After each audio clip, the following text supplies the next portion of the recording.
नमस्कार दोस्तों, फिर एक बार मैं आपसे मुखातिब हूँ। इस बार एक बहुत ज़रूरी सूचना देने के लिए, संदेश देने के लिए कोरोना के बारे में। आपको मालूम है हमने बहुत अच्छी तरह काबू किया था भारत में कोरोना को, मगर अब जब लॉकडाउन खुला तो ये बेकाबू होती जा रही है। जो हमारी छवि बनी थी दुनिया में वो भी शायद न रहे। इस समय जब अब सब कुछ खुल रहा है तो एक दो बातें जो मैं आप सबके सामने रखना चाहता हूँ। पहला तो ये कि आप लापरवाही नहीं करें, ये ना सोचें कि हमें खुदा बचाएगा, भगवान बचाएगा। मुझे नहीं लगता है खुदा या भगवान बचाएगा, हमारी सूझबूझ ही हमें बचा पाएगी। और वैसे भी कहते हैं खुदा उन्हीं की रक्षा करता है जो खुद अपनी रक्षा करते हैं। अगर खुदा वैसे बचाते भी तो चीन को बिल्कुल नहीं बचाते, क्योंकि वहाँ तो खुदा भगवान में भरोसा नहीं करते हैं। मगर चीन का सबसे अच्छा रिकॉर्ड है, 83,000 से एकदम ऊपर नहीं बढ़ा है महीनों से, और हमारे महाराष्ट्र अकेले में चीन से ज़्यादा हो चुका है। तो इसलिए जो 3 बातें जिन पर आपको कहा जाता है ध्यान देने के लिए, उन पर तो आप ध्यान देंगे ही। वो मास्क, फिर वो सोशल डिस्टेंसिंग, और फिर हाथ बराबर धोते रहने का साबुन से। इसके ऊपर मैं 3 बातें बताना चाहता हूँ। इसके बारे में मैंने यहाँ के हॉस्पिटल के मेडिकल सुपरिटेंडेंट से भी पूछा और उन्होंने भी कहा कि ये बातें लोगों को समझानी चाहिए। ये थोड़े नए हैं तो सुन लीजिएगा। मुझे लगता है कि हम जो हाथ धोने का ये करते हैं है तो बहुत अच्छा, मगर हमसे हो नहीं पाता है। हाथ धोना भूल जाते हैं या मिलता नहीं है, और फिर जब हम आंख, नाक, मुंह में हाथ डालते हैं तो वायरस चली जाती है। तो क्यों ना हम एक नया आदत लगाएं, जिस तरह मास्क लगाए रहते हैं उसी तरह ये ग्लव्स। तो ये दस्ताना जो कि हल्का कॉटन का सूती दस्ताना होता है, वरना प्लास्टिक, रबर हमें बहुत पसीने आ जाते हैं।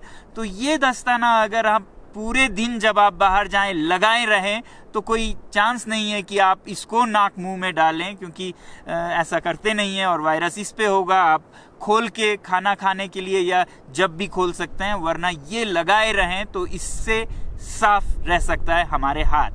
और दूसरी बात, जब हम घर में जाते हैं तो जूते लिए जाएं, तो फिर उसमें जूते में सड़क पर से किसी मरीज का थूक या उसके मुंह से निकला हुआ बूंद, उसके साथ वायरस घर में आ सकता है और फिर उस पे बच्चे खेलेंगे, वायरस जाएगी, पूरा फैमिली बीमार होगा। तो हमारी बहुत पुरानी परंपरा है कि जूते हम बाहर ही उतारें। इसे बहुत जोर जबरदस्ती से पालन करने की जरूरत है। और बाहर के जूते अलग, अंदर हम इस तरह के अंदर के जूते रख सकते हैं, स्लीपर्स। इससे बहुत फर्क पड़ेगा, मेरा यकीन है। तो बाहर के जूते कभी अंदर न लाएं, बल्कि बाहर से पहन के जब दिन के बाद हम घर आते हैं, कपड़े जो पहने हैं वो भी अलग करें तो अच्छा होगा, क्योंकि उसमें भी वायरस लगा हो सकता है। अंदर के कपड़े अलग हों। तीसरी बात ये कि हम समय समय पर गर्म पानी हो सके तो पीते रहें जब भी, क्योंकि अगर हमारे मुंह में वायरस चला भी गया तो पानी के साथ वो पेट में जाके पच जाएगा, ना कि सांस की नली में जाए। तो ये 3 बातें नई जो हैं, ग्लव्स का, जूतों का और पानी का, मैं आपको कहना चाहता था। फिर उसके बाद सबसे बड़ी बात, एक जो हम ज्यादा बात नहीं करते हैं, भूल जाते हैं, वो है इम्यून सिस्टम को बनाए रखने का। अंदर की जो शक्ति है तो उसको बनाए रखना सबसे ज्यादा जरूरी है। वायरस आए भी तो आपको असर नहीं करेगी।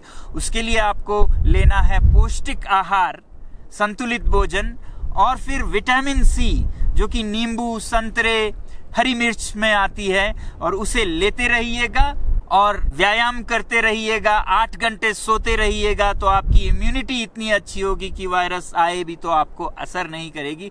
इन बातों पे ध्यान दीजिएगा और भारत को बहुत सुरक्षित रखिएगा।